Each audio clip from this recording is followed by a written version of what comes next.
Kita akan masuk sekarang ke prinsip keenam. Bahasan kita pada pagi ini semoga Allah berkahi. Yang harus kita tanamkan kepada anak-anak. Menjauhkan anak dari campur baur laki-laki dan perempuan. Dan berbagai perangsang syahwat. Semua harus dijauhi. Baik itu dari pakaian, sentuhan fisik dan segala macam. Apalagi kalau sudah mulai ada fikiran ke situ. Termasuk kaidah aturan Islam dalam mendidik dan menjaga anak dari guncangan syahwat dan ketidakseimbangannya adalah menjauhkan anak dari campur baurnya laki-laki dan perempuan. Ini sudah kita sempat singgung sebenarnya. Alangkah baiknya kalau umur sudah 10 tahun terutama itu dipisahkan. Baik tempat tidurnya ataupun interaksi ya di antara mereka. Ada batasan-batasan. Kalau berhubungan dengan masalah syahwat. Tetapi kalau tidak hubungan sama syahwat, misalnya adik kakak jalan sama-sama, karena dia mahramnya, dia safar sama-sama, nggak ada masalah. Tapi kalau sudah berhubungan dengan masalah syahwat, misal adik perempuannya pakai baju seksi di depan kakaknya, gitu kan, atau nonton sama-sama ke bioskop, walaupun adik kakak, atau menonton di rumah tapi film-film yang ya, terjurus kepada syahwat, semua ini hukumnya tidak dibolehkan. Campur baurnya laki-laki dan perempuan termasuk sebab terkuat yang membangkitkan naruri syahwat dan mengerjakan sesuatu yang dapat memenuhi syahwatnya.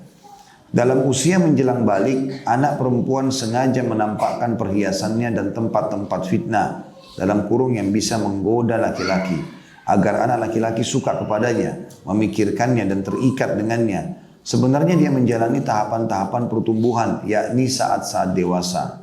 Ciri-ciri tahapan ini adalah bertambah besarnya tubuh dan syahwatnya, cenderung kepada lawan jenisnya dengan berbagai jalan. Hal tersebut terjadi pada laki-laki dan perempuan. Ini biasanya orang kalau sudah masuk di umur-umur SMP terutama ya. SMP itu lagi gejolak-gejolaknya, SMP, SMA ini gejolak-gejolaknya.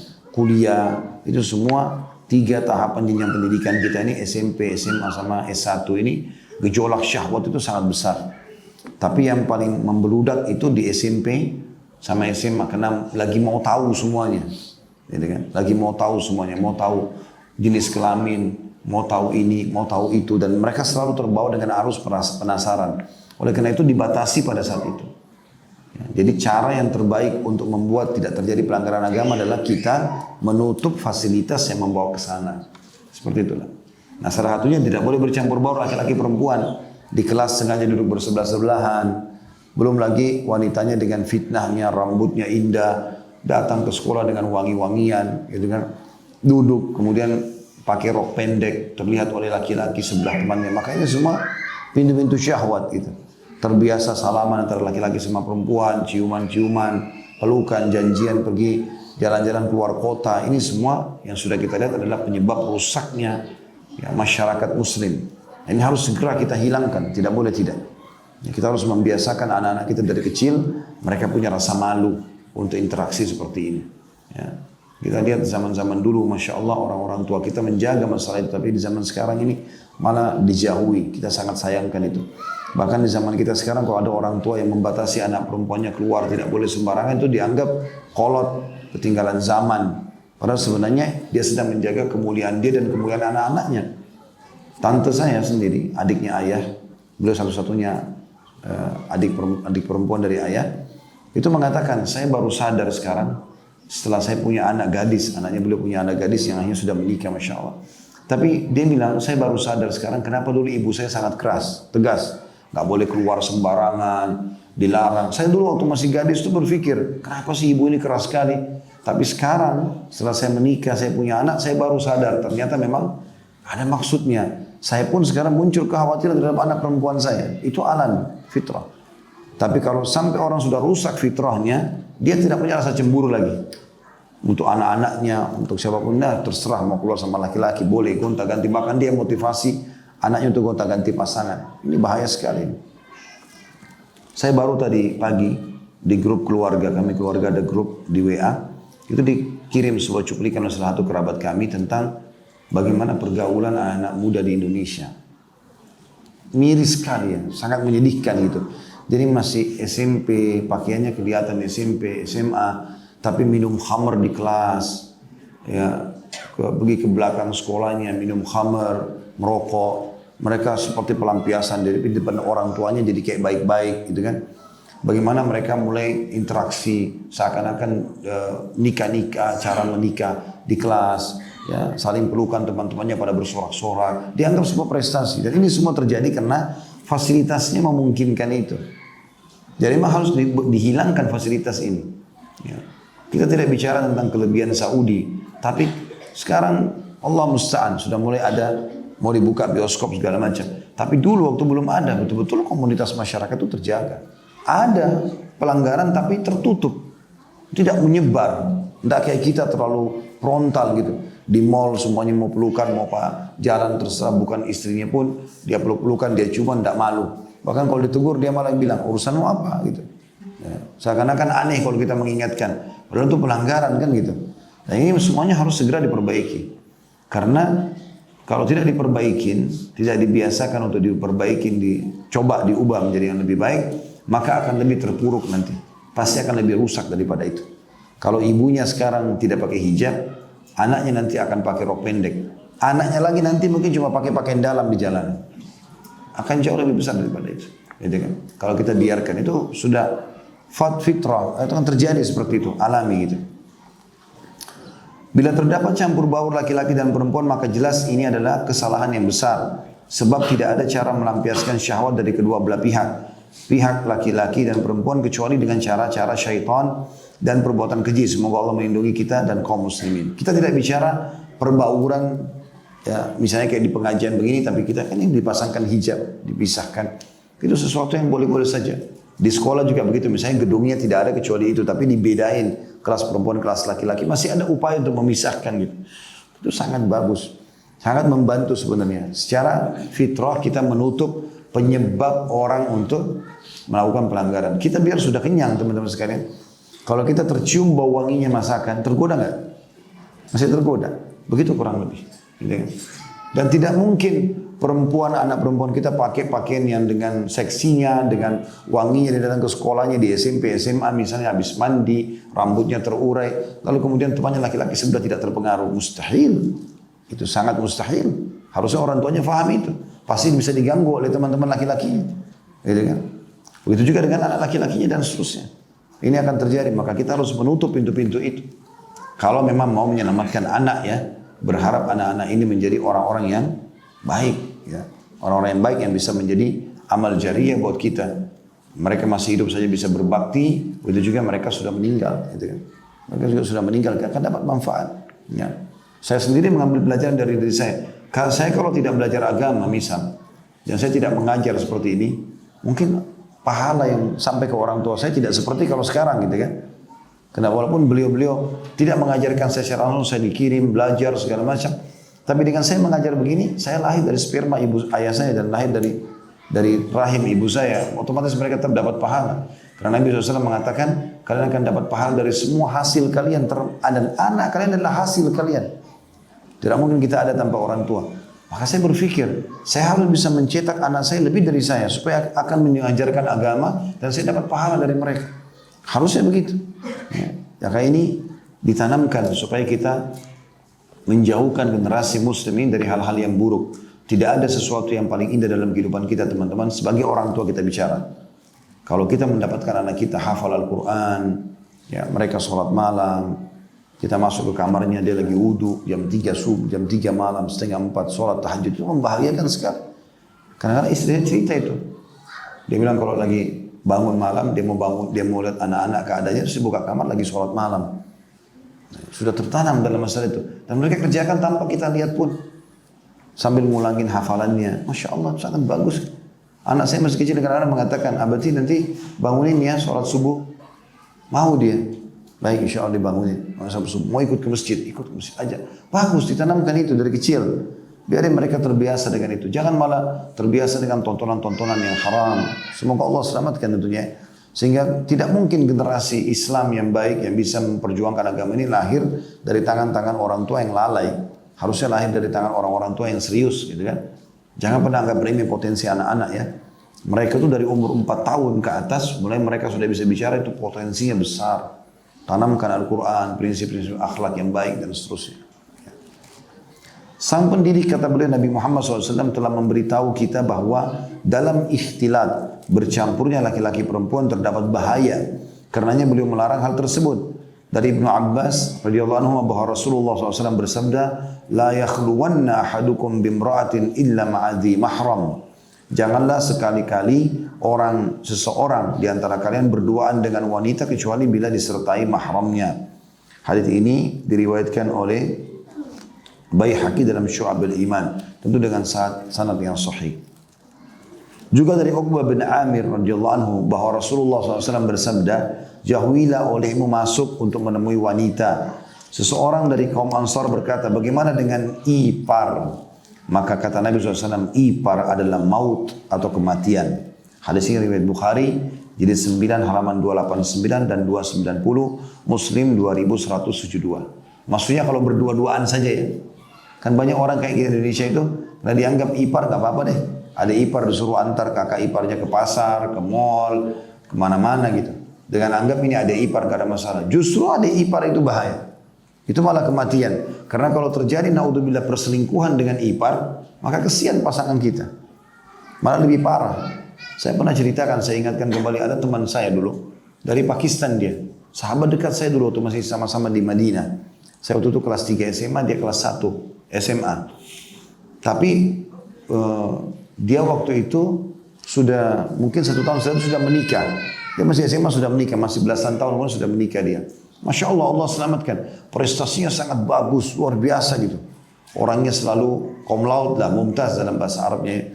Dan sholat itu saya sama-sama ke masjid, kami tinggal di lantai 5 sama-sama satu kamar. Dia bilang, Khalid alhamdulillah saya tahun ini 1 tahun pun nggak pernah ketinggalan takbiratul ihram pertama imam di masjid. Itu masih SMA. Bagus sekali ibadahnya Masya Allah. Setelah itu, sistem di kampus kami dulu kan ada asrama di dalam. Setahun atau 2 tahun sekali kadang-kadang kami diputar. Ada mungkin 8 building waktu itu, jadi kami diputar. Akhirnya saya terpisah kamar sama dia. Lama nggak ketemu, karena kampus besar sekali. Satu-satu saya ketemu dia kurus sekali. Badannya kecil. Tadinya Masya Allah berotot, kekar, olahragawan. Kenapa ini? Saya ketemu dia, saya mengatakan, kenapa? Ada apa ini? Dia bilang, Khalid saya ada. Saya pertama tanya dulu, apakah kau si fulan? Karena sahabat dekat saya tapi berubah. Pipinya jadi kecil sekali, badannya kurus. Berubah total. Kayak orang kena penyakitan gitu. Kenapa kamu ini? Tadinya berotot, Masya Allah, segar sekali orangnya. Dia bilang, Khalid, saya si fulan. Kalau kamu ada waktu di kamarmu, saya mau datang, saya mau cerita. Oh ya, silakan, fadhal. Datang nanti insya Allah setelah Isya. Nah, habis sholat Isya di masjid kampus, kami ketemu lah dia.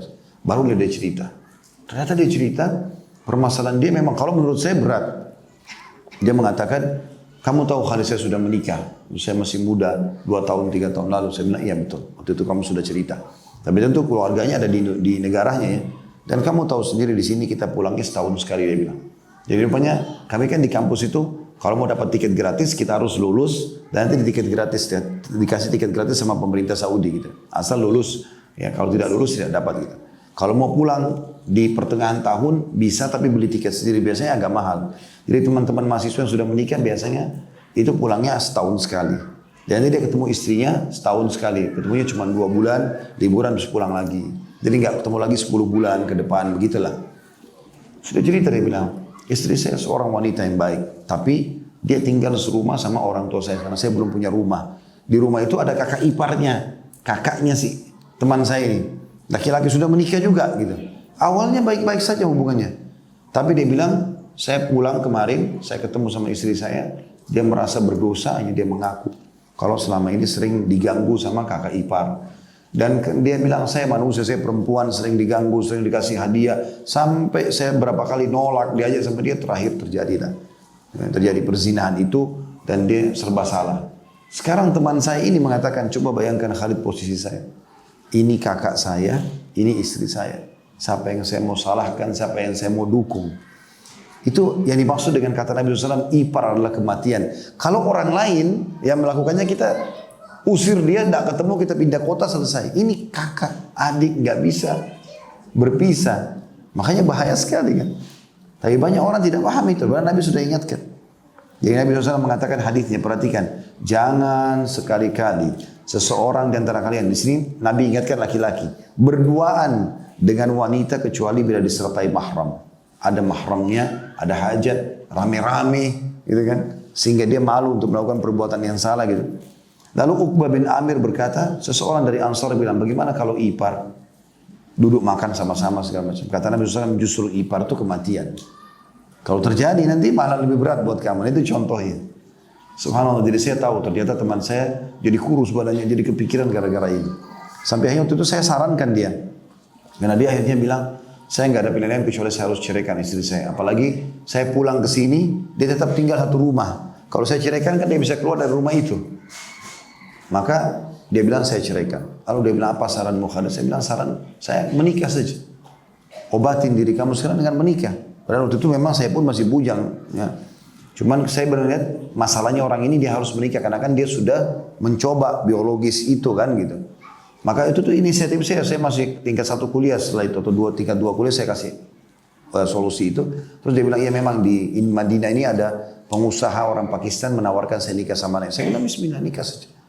Setelah itu sudah saya tidak tahu perkembangannya. Tapi saksi bahasan dia akhirnya sangat terpukul gara-gara terjadi perselingkuhan antara istrinya sama kakaknya sendiri. Nah, ini bahasa ipar ini.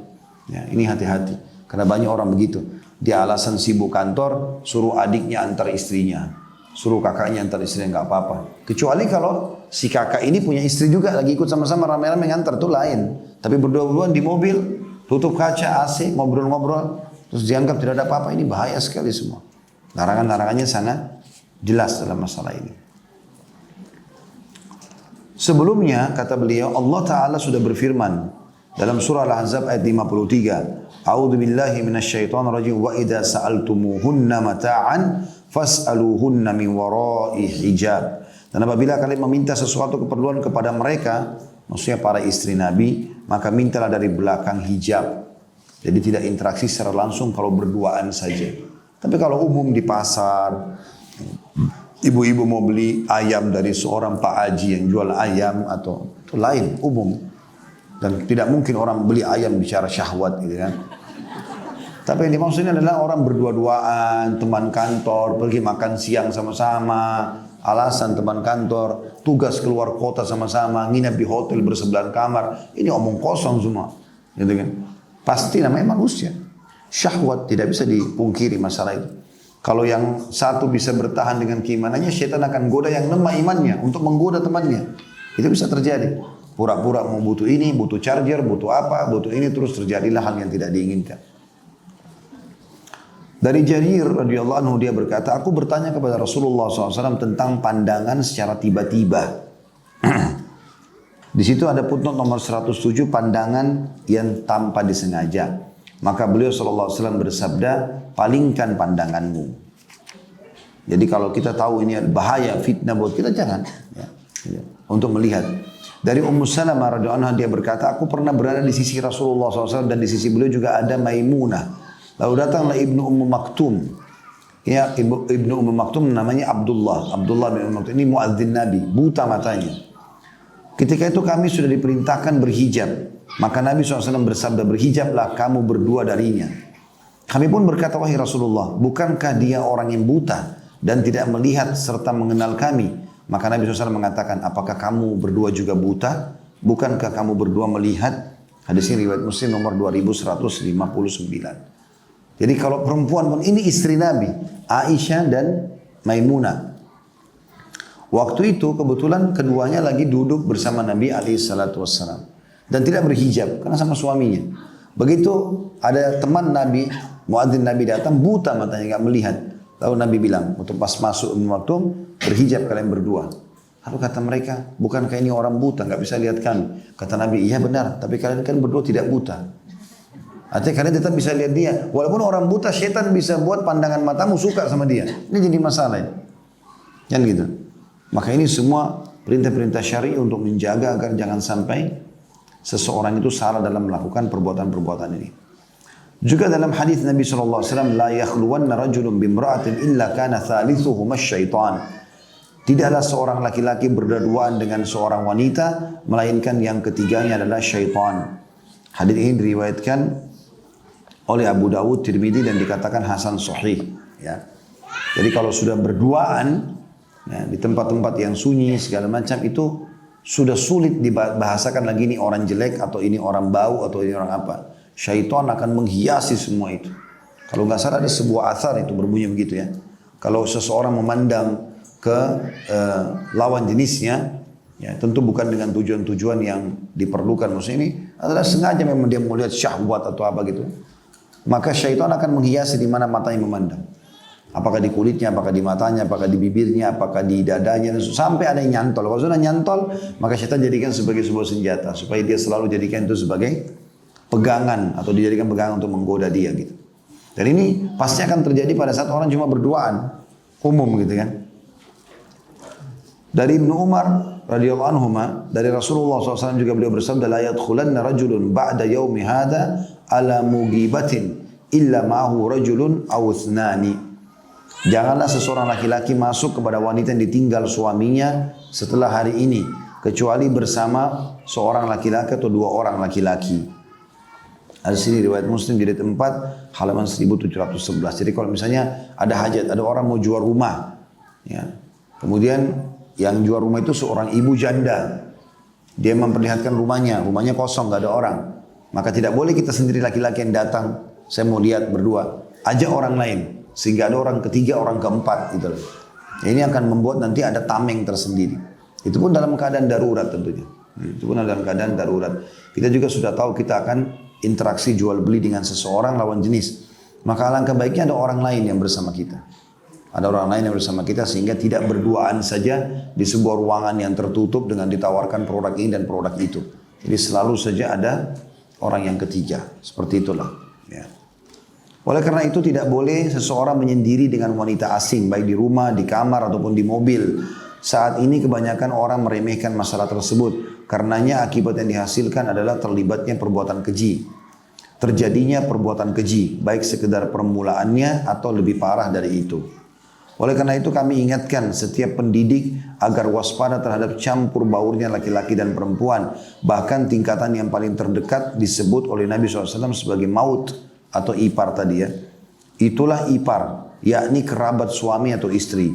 Lalu bagaimana dengan masuk menemui tetangga, teman, sopir, pembantu, dan lainnya. Hingga masuk dalam rumah tersebut ketika suaminya tidak ada. Ya, jadi termasuk adabnya, bapak-bapak pun kalau misalnya punya pembantu di rumah, terus istrinya lagi tidak ada, dia sampaikan kepada istrinya, saya akan pulang, tolong ada di rumah. Atau ada siapa, bukan cuma berdua sama pembantunya misalnya. Itu juga dengan ibu-ibu, hanya berdua dengan supirnya. Dia berusaha ada orang lain. Tetap, walaupun dikatakan, tapi jelek kok, tua kok, itu syaitan bisa mengubah itu menjadi muda dan cantik, gagah. Syaitan bisa hiasi. Ya, dan syaitan targetnya terjadi aja dulu. Begitu sudah terjadi zina, baru bilang, kok saya dulu lakukan ya, padahal jelek. Tapi sudah terjadi. Syaitan buat begitu.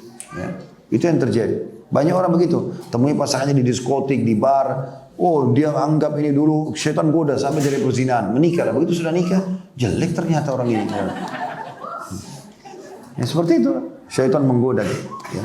Maka harus hati-hati. Hal tersebut merupakan penghancuran terhadap rumah tangga. Memperbanyak perbuatan keji dan pidana di samping menyia-nyiakan anak. Bukankah api yang besar dimulai dari yang kecil? Tanda tanya. Karena itu seorang pendidik harus menyukai pendidikan bagi anak dengan pendidikan yang benar. Harus menyukai pendidikan bagi anak dengan pendidikan yang benar. Demi menjaga mereka dari keburukan yang telah merata ini. Dan menjauhkan mereka dari noda-noda yang membinasakan mereka. Sebagaimana musuh-musuh Islam membuat makar terhadap Islam siang dan malam melalui berbagai media yang menghancurkan, membangkitkan nafsu birahi dan syahwat, baik melalui koran atau majalah porno yang menyumbar syahwat. Lalu mereka mengadakan berbagai sarana yang menjelaskan tentang kemajuan dan peradaban, yang mana hal tersebut bisa merugikan Islam dan kaum muslimin, seperti parabola, saluran televisi dari barat dan timur yang buruk, yang tidak memperhatikan kehormatan lagi dan tidak berhenti sesuai batas. Di dalamnya terdapat perbuatan keji dan pelacuran. Hal itu sebenarnya tidak asing lagi buat mereka. Bukan berarti setelah kekufuran tidak ada dosa, namun ini adalah cara mereka merusak generasi Islam. Kita tahu, contoh misal di negara kita terjadi itu. Ya, kalau muncul ada seseorang muslimah ya, menonjol di sebuah bidang, apalagi kalau sudah pakai jilbab, wah itu luar biasa disokong. Supaya kesannya memang, oh nggak apa-apa muslimah tampil seperti ini. Tampillah menjadi penyanyi ini, menjadi penyanyi itu.